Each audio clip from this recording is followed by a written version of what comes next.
안녕 얘들아, 우리 이제 11페이지에 부영전부터 갈게요. 자, 부영전 갈래.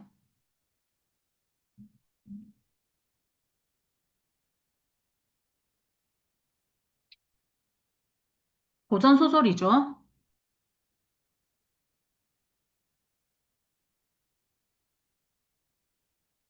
성격 정기적, 유교적이고요.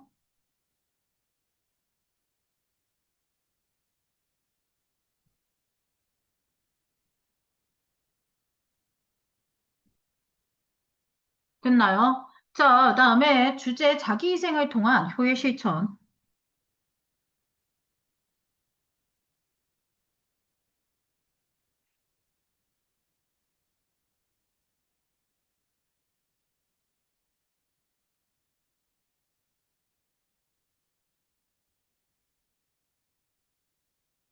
저 아이폰은 누구고?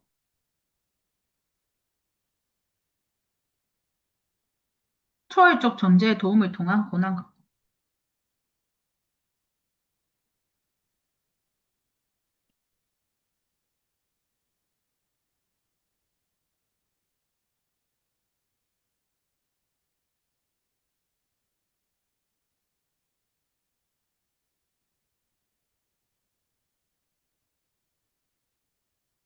됐나? 자, 그다음에 특징. 첫 번째, 초월적 존재의 도움을 통해 고난을 극복함.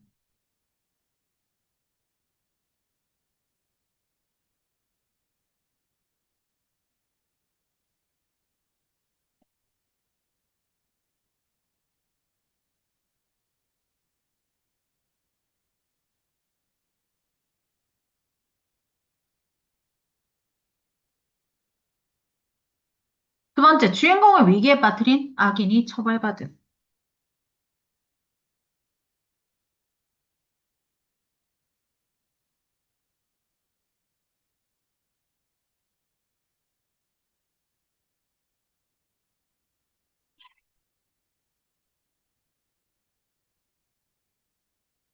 음.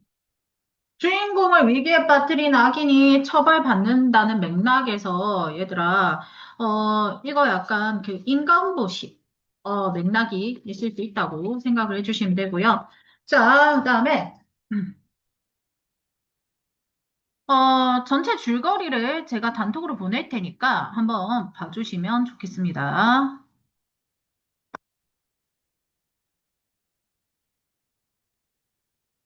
네, 전체 줄거리 보냈고요. 자, 요게 부영전 줄거리입니다. 우리 영모 부영전 줄거리.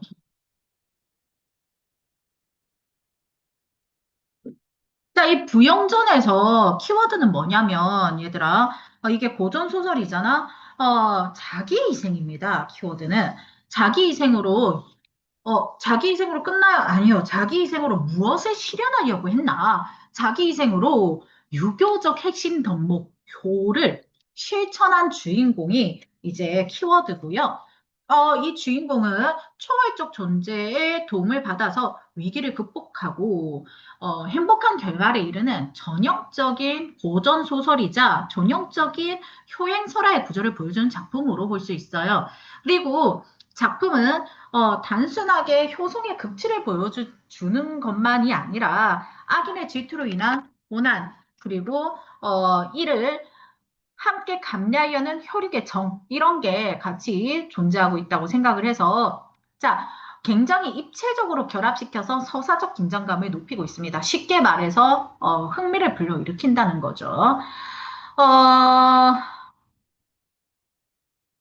작품은요, 자, 그 문제를 보면, 이 작품에서 고전 소설이잖아? 고전 소설에서 공간은 사건이 일어나는 장소가 아니라 인물의 처지나 사건의 전개를 담고 있는 중요한 단서가 되는 경우가 많은데, 자, 여기 안에 보이는 묘토라는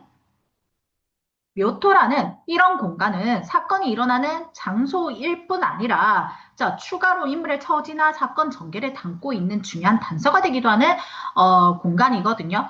산신령이 점지해준 곳이고요. 일단 첫 번째로. 두 번째로 부영이 난총의 계략으로 수륙제의 제물이 되어서 빠지는 고난의 장소이기도 합니다. 구출된 다음에 언덕에서 선동이 부용에게 유리병을 주면서 황후가 될 거라는 미래를 예언해주기도 하는 곳입니다. 그래서 이 장소의 의미가 어떻게 적용되는지를 꼬아서 출제할 수 있으니까 요거 조금 조심해 주시면 좋겠고요. 그 다음에 그 묘토는 산신령이 점지해 준 것, 백파가는 수륙제의 제물이 돼서 빠지는 고난의 장소, 언덕은 항우가 될 거라는 미래 예언 장소라고 이야기를 했습니다. 자, 그러면 님들 이런 거 보시면 문제 이제 이런 식으로 요거는 제가 방금 설명했던 공간들이 나열되어 있고요. 33번 보면 뭐가 나와 있냐면 자기이식 나와 있습니다. 그래서 보기에 나온 것처럼, 자, 효행설화의 전형적 구조이냐라고 따지면, 전형적 구조가 맞고요. 음, 전형적인 효의 실천, 그리고 건성진학적 구조가 있다는 점에서 이제 핵심적인 효행설화가 보이는 건데요. 부모의 장래를 치르기 위해서 자발적으로 강학림 댁의 몸종이 되기도 하고요. 이게 이제 자발적으로 자기가 누군가의 몸종이 되어서 들어갔다는 점에서 바로 자기 희생을 통한 효의 실천이 있었다라고 볼 수 있는 거고, 난총이라는 악인의 흉계로 백파강에 빠지는 위기를 맞았지만 초월적 존재 덕분에 누가 초월적 존재냐? 선동이라는 애가 초월적 존재입니다. 구출되죠. 근데 악행의 질은 난총. 난총이 이제 백파경에 빠뜨리는 애잖아. 악인인 난총을 배가 침몰해서 처벌을 받게 되는 이런 맥락입니다. 그러면 부용이 내성에게 몸을 팔아가지고 장사를 지내겠다라고 한 것은 부모 장래를 위한 결단일 뿐입니다. 그래서 동생에게 고통을 분담하고자 권유한 것이 아니라는 거 캐치 한번 해봐 주시면 좋겠고요. 그 다음에 34번 문제 보면 A, B에 대해서 이야기를 하죠. 자, 바라이도를 파악하는 문제가 꽤 나오는 편인데요. 이 A 문제 같은 경우 A는 물에 빠지기 직전 부용이 기러기한테 하는 말.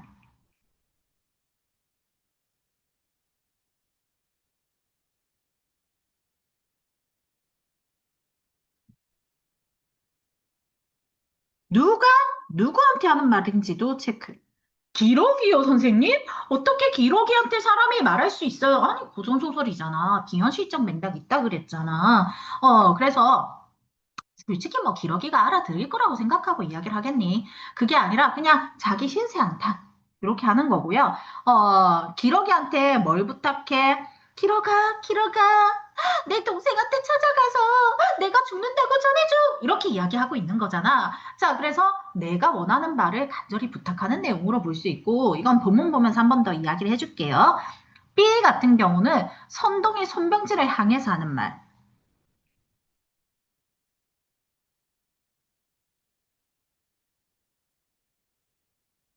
난총의 말을 듣고 효녀를 죽이려고 한 천자의 가와 잘못을 엄격하게 지적하고 꾸짖는 내용이야. 그래서 누가 누구를 향해서 어떤 목적을 가지고 이야기를 했는지 체크해보는 게 주요 포인트가 될 수 있다고 볼 수 있습니다. 자, 그래서 인물의 발화 목적을 생각하면 그냥 풀리는 문제였죠. 내신 시험에서는 이제 부용전이 있잖아. 뭐랑 구조가 상당히 유사하냐면 효. 자, 부용전 아까 제가 뭐라 그랬어? 효라고 이야기를 했죠. 자, 효가 나오는 우리가 가장 잘 아는 작품 뭐가 있죠? 그렇지. 일단 승빈이가 대답했다고 해두자. 자, 바로 심청전이 있죠. 심청전이 구조가 상당히 유사한 그 맥락을 띠고 있거든요. 그래서 뭐 심청이가 인신공양 모티브로 인해서 재물이 된다거나 초월적 존재의 도움으로 되살아난다거나 결국 높은 신분이 된다거나 하는 점이 부용전이 심청전과 아주 유사한 구조를 띠고 있는 부분입니다. 만약에 이제 제가 학교 선생님이라면 심청전이나 숙현전 같은 교행 소설을 던져놓고 공통점 차이점 비교하는 문제를 낼 것 같아요. 근데 뭐 제가 금전고쌤이 아니라서 다행이겠죠? 자, 그리고 지문 자체의 비유적 표현이나 문체적 특징이 상당히 많은 작품이라서 뭐 수사법, 직유나 대구나 가장이 어디에 어떻게 쓰였는지 체크해 본다거나 뭐 같은 표현 방법이 쓰인 시조나 문장을 골라라는 문제가 나올 수 있고요. 이건 고전소설이잖아? 고전소설에서 항상 빈출인 문제가 바로 뭐냐면 어찌하니 불쌍하겠는가? 누가 감히 그 신비함을 알겠는가? 같은 애들. 바로 서술자의 개입이죠. 서술자의 개입은 서술자가 표면에 드러나서 인물이나 상황을 평가하는 부분을 이야기하는 건데, 요거는 이제 그 A, B, C, D, E 줄 거 놓고 이 부분은 뭐 서술자가 개입을 했다, 뭐 이 상황을 제시한다, 이런 식으로 체크가 많이 나오기 때문에, 생각을 조금 해주시면 좋겠습니다. 그러면 우리 본문에, 가볍게 필기 한번 해가면서 진행을 해보겠습니다. 자, 본문 보면, 부용의 나이 13세. 애기다, 애기. 그죠? 자, 부영이가, 제목이 뭡니까?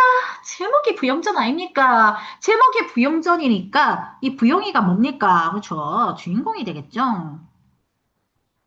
나이 13세, 내성의 나이가 10세.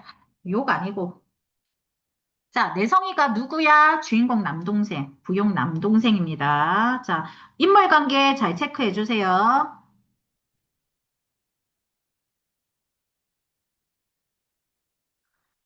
자, 근데 부모 두 분 장사 지낼 방법이 없어 빈소득 들고 오는 말이라고 이야기를 하죠. 자, 이 상황에서 우리는, 인물의 상황이 제시되어 있음을 알 수 있죠. 인물, 자, 부용이는 동생은 내가 먹여 살려야 하는 동생은 있고요. 그 다음에 부모님은 돌아간 상황이죠. 자, 부용과 내성의 부모님이 돌아가신.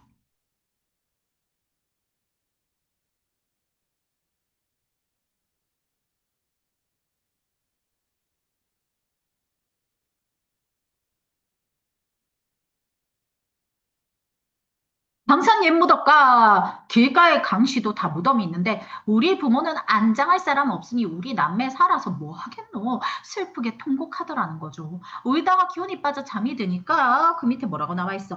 머리가 약해. 새 노인이 지팡이를 깎고 땅을 가리키면서 말하기를 되어 있죠. 너희 부모 두 분은 이 자리에 앉아가면 좋을 거다 하죠. 그래서 지금 얘가 잠이 들었다라는 거 우리가 캐치를 해줘야 됩니다. 잠이 들었기 때문에 지금 이거는 꿈에서 노인이 등장해서 하는 말이 되겠죠. 자, 꿈에서 나온 노인.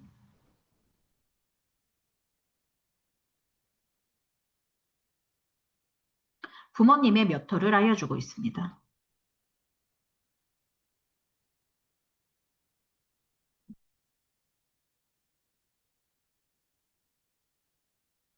누구 부모 두 분을 이 자리에 앉으면 좋을 기다 하고 잠을 껴서 팡 보니까 노인이 없더라는 거죠. 아이고야. 근데 얘 꿈을 꿨으니까 참 밤이겠죠. 밤이 깊어서 달빛은 벌써 희미하더라. 내성을 붙들고 집에 들어와서 탄식했다. 산신령이 우리를 불쌍히 여겨 몇 달을 가르쳐주니 즐겁거냐 장례 절차를 준비할 방법이 없구나. 자, 이 묘터, 자, 어디서, 위에서, 자, 위에서 꿈속에서 이렇게 알려줬죠. 이 자리라고 알려줬습니다. 자, 금림 땅 강한림 댁에서 종들을 많이 부린다 하니 내가 몸을 그대에게 팔아 재물을 얻어 장사를 편하게 하리라까지 묶어볼게요. 여기서 보이는 게 자기 희생 모티브죠? 자, 자기 희생을 해서 뭐를 하려고 해? 효를 실천하려고 합니다. 자, 부용이가 지금 이렇게 이야기를 하고 있고요. 자, 그렇다면 부용이 자발적으로 강한님 댁의 몸종이 된 것, 그리고 효를 실천하기 위해서 자기를 희생했다라는 말이 있으면 맞는 말이 되겠죠? 자, 그래서 뇌성이 울면서 말하기를, 형제는 한 몸인데 어째 누나 혼자 가게 하겠노? 내랑 같이 가자 누나야. 이합니다. 자, 그래서 요 맥락에서 혈육이 함께 고통을 감내하려고 하는 부분 있죠.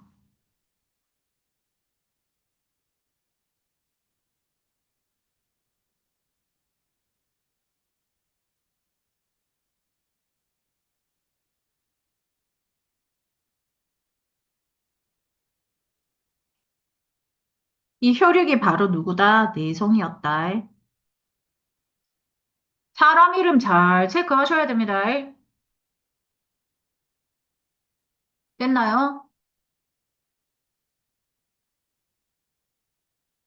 부영이, 그래서, 자, 부영이 가고, 내성이 따라가고, 자, 해와 달빛을 입고 붉은 나무가 쓱 뻗는 듯 하더라. 서술자의 갭이죠. 실제로 그랬겠나? 아니, 서술자가 보니까 그 말이 슬프더라. 라는 이야기를 하고 있고요. 자, 그 다음에, 어, 중략 부분 줄거리. 얘들아, 학생들이 자주 하는 실수 중에 하나가 이 중략 부분 줄거리를 스킵하는 경우인데요. 님들, 이거 읽어봤습니까? 안 읽어봤잖아. 그럼 줄거리 봐야 될 거 아니야.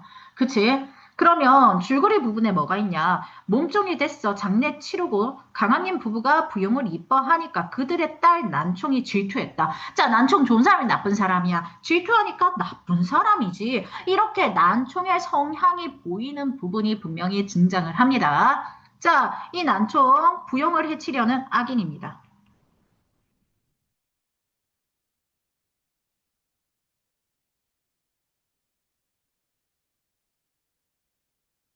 됐나요? 자, 그래서, 때마침 난총과 결혼한 손병진이 여주자사로 가면서 몸종으로 데려갑니다. 그래서 난총이 부용을 주기로 하는데 좋은 깨가 없다가 좋은 깨가 생겼어. 자, 얘가 말하는 좋은 깨 바로 뭐? 자, 수륙제를 지낼 때 여자를 물에 넣어야 한다. 그래서 요때 이제 어떻게 한다? 자, 부용이를 넣어버리겠다라고 체크를 해볼 수가 있겠죠. 됐나요? 자, 그래서 인신공양 모티브 있다 하면 맞는 말입니다. 있습니다. 자, 여주자사가 백파간에 수륙지를 지날 때 돈과 곡식을 많이 넣고 여자를 물에 넣어야 한다 하니 네 아무리 불쌍하나 면하지 못할 것 같다. 나를 원망하지 말라. 진짜 나쁜 새끼지. 자, 어째 지주의 투난다고 사람을 죽이려고 하노. 그죠? 자, 근데 묶음 부분 부영의 고난이 여기서 이제 우리가 체크해 볼 거. 부영의 고난. 바로 누구 때문이다? 악인의 계략 때문이죠.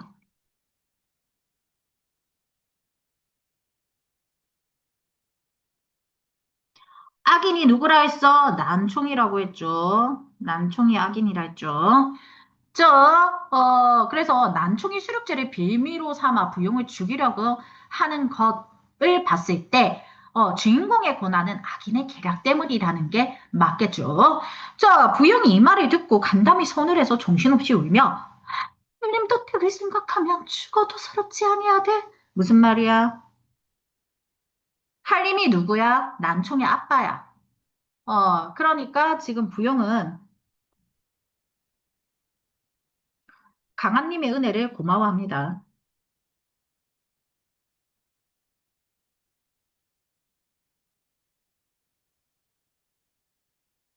그러니까 무슨 말이야? 지금 난총이 야, 니 그냥 물에 빠져 죽어라. 니 재물 대라. 하니까 자, 부영이 이 말을 듣고 난총한테 야, 너가 아빠 생각하면 그래 내가 니가 그렇게 시키면 니 시킨 대로 하기는 할 낀데 이 소리입니다. 근데 내 동생은 한번 보게 해주면 안 되겠나? 이러고 있는 겁니다. 착하다 못해 아주 고금하죠. 자, 그럼 넘어가 볼게요. 자, 그래서 이튿날 백파강에 갑니다. 자, 백파강에 가서 백파강 바로 이제 앞에 맥락 봤죠? 앞에 맥락을 보니까 우리는 이제 알 수 있어. 백파강이 어떤 곳이야?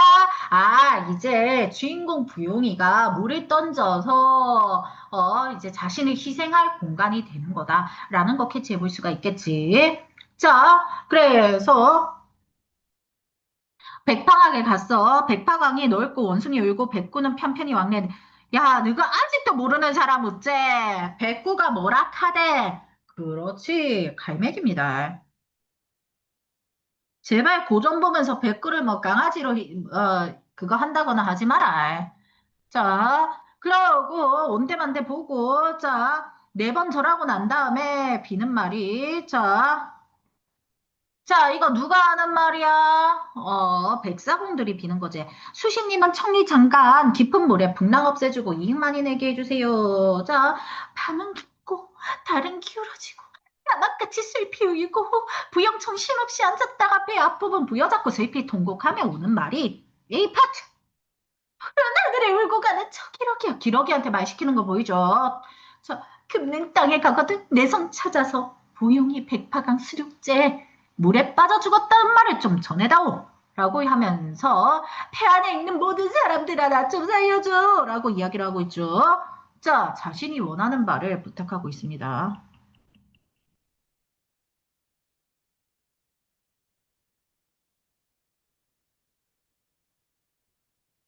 누구한테? 기러기한테 부탁을 하고 있습니다. 기러기한테. 누가? 자, 부용이가 기러기한테 하는 말이고, 지가 원하는 거, 내 동생한테 나 죽는다고 전달 좀 해주세요. 라고 하는 거지. 자, 그래서, 난충이 부용을 불러. 어서 물에 빠지라. 재촉하니 난충이 나쁜 시키죠. 자, 옷 같은 두기 밑에 수정 같은 눈물이 점점 피가 된다.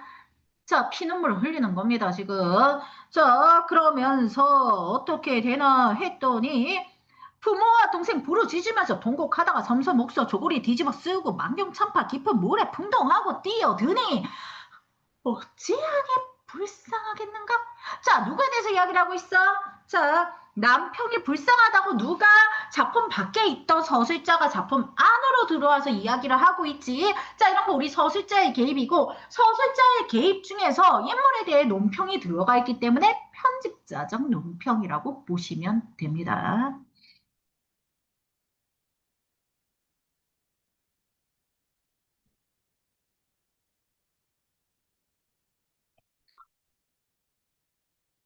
백사공들 또한 슬프게 여기더라. 이윽고 풍랑이 크게 일어나 물결이 태산같이 일어 같이 무슨 법? 지규법. 얘들아 소설 작품에서 비유법 있는 건 그 파트를 체크를 한번 해주셔야 됩니다. 왜냐면 시는 짧기 때문에 우리가 비유법, 표현 방법 이런 거 빨리 찾을 수 있어.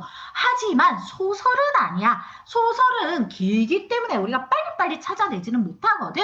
그러니까 여기에 이런 게 쓰였더라 한번 생각은 해주시는 게 중요합니다. 자, 그래서 어쨌든 태산같이 일어나더니 난총이 탄 배를 물속에 띄었다가 물속으로 흔적 없이 엎혀져 잠기게 하니 누가 하니 겁을 내겠는가 되지. 또 뭐 있노? 누가 하니 겁을 내겠는가? 모두가 겁을 낼 것이다 라는 뜻이고요. 요것도 편집자적 논평에 해당하죠.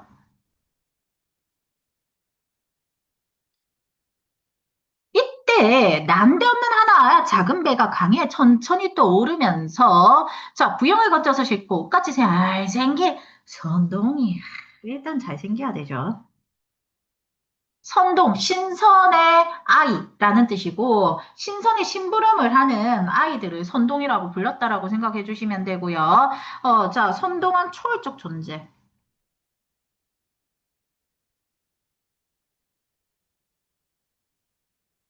그리고 조력자죠. 그러니 자 부영은 조력자의 도움으로 위기를 극복합니다.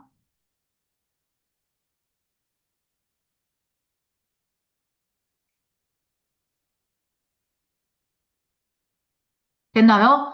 선동이 물에 빠진 부용을 구해 배에 태우는 것에서부터 조력자의 도움으로 위기를 극복했다는 것을 충분히 알 수 있다라고 생각을 해주시면 되고요.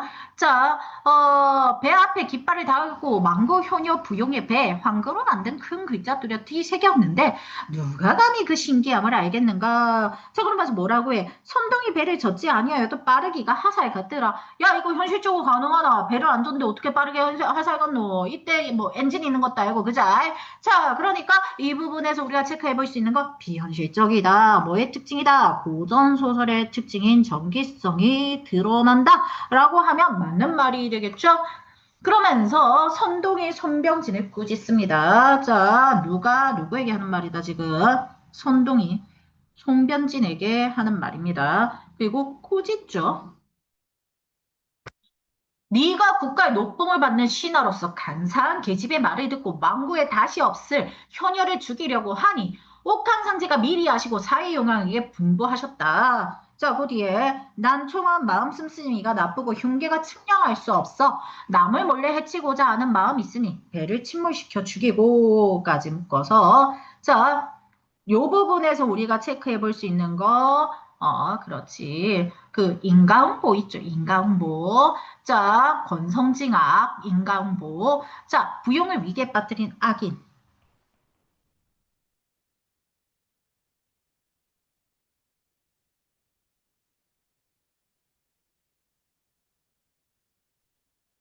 그리고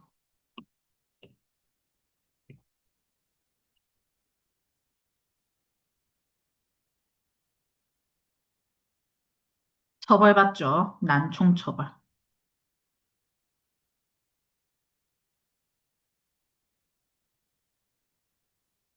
난총이 탄배가 물속으로 깔아앉았죠. 그러니까 주인공을 위기에 빠뜨린 악인이 처벌받았다는 걸 우리가 체크해 볼 수가 있습니다. 부용남자는 인간 세상으로 급히 돌려보내라. 자, 감 중간에 항성으로 가더라. 유리병 하나를 주면서, 자, 누가 주나? 선동이 유리병을 줍니다. 세상에 요긴한 물건이다. 쓸 곳이 있을 거니 헛되이 버리지 말아라. 낭자는 앞으로 만승의 항우가 되어 동생을 만나고 부귀영화가 세상에 진동할 것이다. 라고 이야기를 하죠. 자, 그러니 니 잘될 끼다 하는 거니까 앞으로 일어날 일 예견으로 보시면 되죠.